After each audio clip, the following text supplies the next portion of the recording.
Hey guys, welcome back.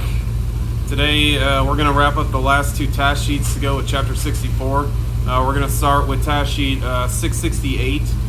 This is just kind of another emissions or drivability related diagnostic scenario.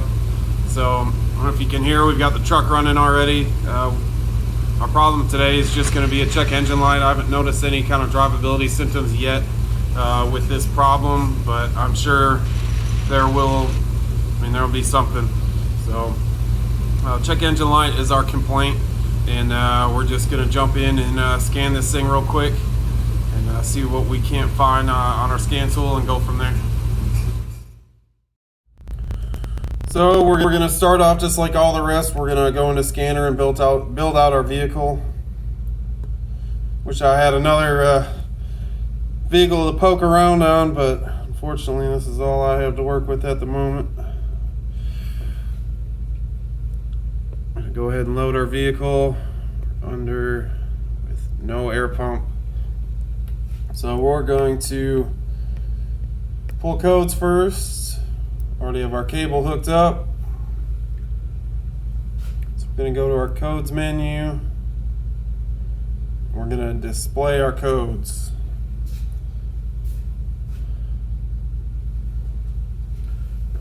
So as you can see, we still have a big stack of codes in here from all the stuff that we've done. I know I showed you guys this stuff yesterday.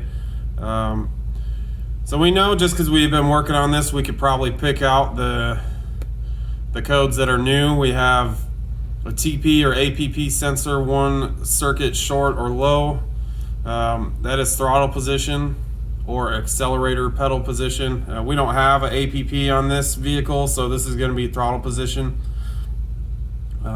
If we didn't know what all was going on with this vehicle, if it just came in like this and you saw all these codes, man, that's a whole lot of different things. So you might be a little overwhelmed by that big stack of codes. But I think I showed you this yesterday. If we back out, let's see what failed this ignition. Now we have one code, so we know what's actively failing. So that's what we're going to go after. A P0122 TP sensor 1 circuit short or low. So we're going to go into our data display and see if we can't get any more information out of data display, and then we'll go over to the truck and see if we can't figure anything out. All right, I know it's kind of hard to see from the glare, but we're looking at our throttle position sensor. So we have a percentage. Let me get this thing to focus. And then over to the right, we have a voltage. So it gives us two different parameters. So what we're gonna do is reach over here and open up the throttle and see if we get anything to change on our data display.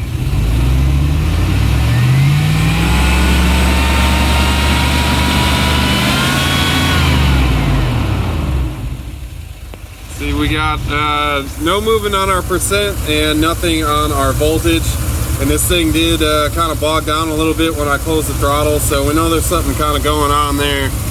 So there's a couple things we can do. First, we need to look at service information, see what they have to say. You follow the chart for this code. I'm gonna just kind of do some of my own testing on here. If you guys want to look up in all data and kind of see what the chart for this code is going to look like, you can go ahead and do that. But I'm going to run a couple little tests here and see what we can find. So I've got the wiring diagram pulled up here, a throttle position sensor. Again, this is a pretty simple 3-wire sensor. We have our 5-volt reference that powers up our sensor. We have the ground that is through the PCM. And then we have our signal wire back to the PCM. So just looking at this diagram, I know there's a few things we can do. We can check to see if we have that 5-volt signal at our sensor out of our PCM. The sensor's not going to work without that. We can check our ground back to the PCM. Also, it's not going to work if we don't have our ground. And then we can check our signal, and there's a couple things that we can do with that. I think what we're going to do is hook the oscilloscope up to it and see if we can't get a reading off this sensor and kind of go from there. But we're gonna start with our power and ground. So we're gonna move back over the truck and see what we have. All right, we're about ready to check out our 5-volt reference. I've got my terminal test probe on the pin that's going to the gray wire. I just looked at our wiring diagram. We have a gray wire coming from our PCM straight to our sensor. So I just looked for the wire color and kind of tapped into that. I got our meter over here. So we're just gonna hook this up real quick, see what we got. And we have 5.09 volts. So we do have our 5-volt signal to our sensor. So we need to check our ground next. So I'm going to go ahead and swap this probe over one pin to our black wire. But what we're doing on this, on our ground side, is a resistance check. So we need to switch our meter over to ohms, and then we'll come back and of course I dropped my probe, come back and get a hold of this other wire. All right, so we are hooked up to our black wire, our ground, at our connector. We got our same test probe. We got our meter set to ohms. Now take a look. Look at our scale. We're on mega ohms. So that's like 680,000 ohms that it's reading right now. So we know on grounds we need to have, it's usually like 1 or 2 ohms or less. That's quite a bit more. It's something I kind of wanted to show you guys. If you look or remember what I just said about the ground on our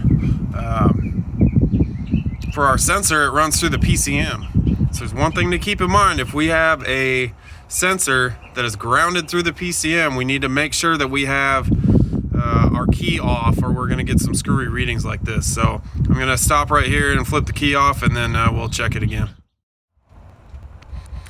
So I flipped the key off. You can see things kind of acting a little screwy here.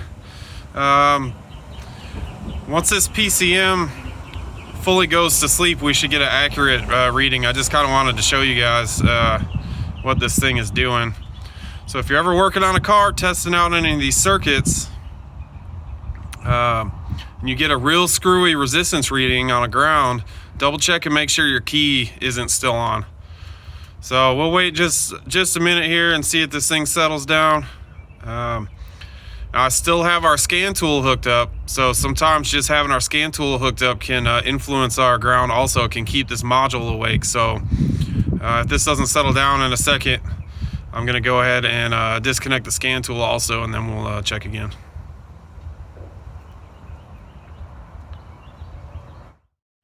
So after waiting just a minute, we finally settled down to 3.2 ohms. I looked in service information. It didn't give me a ground spec, but I know I said an ohm or two before. A lot of times I'll actually say 5 ohms or less. I'm going to call that good. We could even have just a little bit extra resistance in our meter leads that can affect this and everything. But kind of the point that I was trying to make with the PCM still staying on, and it did definitely drop once we turned the PCM off. We had that little surging back and forth in our resistance reading that didn't want to go away. What I realized what it was is I have a battery charger hooked up to this thing.